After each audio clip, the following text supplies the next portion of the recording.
See, here's the thing. At one stage, I actually rejected God. I'm going to do something a little bit different to my normal content, which is music. So, in light of the real controversial thing of Charlie Kirk that has happened, especially since Erica Kirk did her speech, and her statement that really spoke to me was, forgive them, Father, for they know not what they have done. When Jesus said those words on the cross, and she repeated them, and then she turned around and said, that man, I forgive him. That is huge. It takes such strength to say, I forgive you, to the person who just shot your husband. On a really surface level, it's saying, I'm no longer going to hold this poison and hope the other person dies. She's letting that side of it go. But the second side of it, as a Christian, we understand that when I say, I forgive you, it means I am not going to take revenge. I'm leaving you in God's court. He's going to be your judge. I'm not standing in the way. The thing with Charlie Kirk is, it always just begs the question, of, is there a God? How do we know he's real? And what are we all fighting for and against? And what is the actual truth? And Christianity isn't weak. I've had people say to me that, believing God is a crutch and following God is just, for the weak, because you need to believe in something.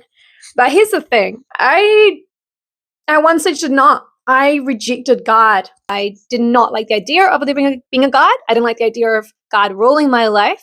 I didn't like the idea of there being something out there. And things in my life popped up where there was that question of, just because I believe something to be true doesn't make it true. And just because I believe something is wrong doesn't make it wrong. And just because I don't want to believe something doesn't nullify the existence of that thing. Because the thing is I was not a person that could just believe. I had to have evidence that proved God's existence. But then what makes Christianity more true than Muhammad? And what makes Muhammad more true than Buddhism and Hinduism? And the list goes on. And so it bugged me that just because Christianity's been in my life doesn't make it true either.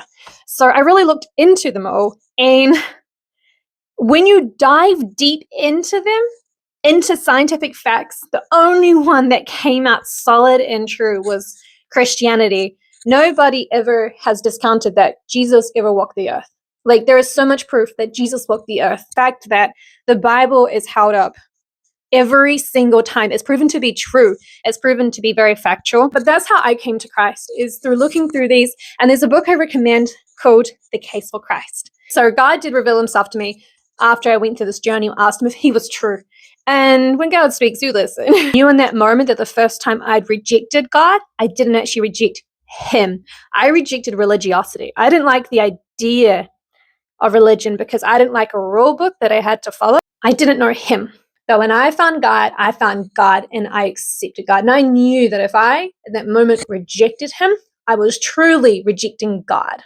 As I've gone with him over the years, he is such a relational God. He is not a dictator. I have so many conversations with God where I'm just like, I actually don't like that, but why would you do it this way? And he just tells me, like, it's not a dictator. He if I don't understand something, he'll literally explain it to me or create something where I would have so much peace. I just have conversations with God where I would just literally ask him stuff I don't know. And I get answers and I'm like, okay, I see that. I see what you're doing now. Okay, cool, we're going here. And it's beautiful that the God of the universe we get to have the conversation with. By wrapping it up, Erica Kirk saying, Father, forgive them. They know not what they have done.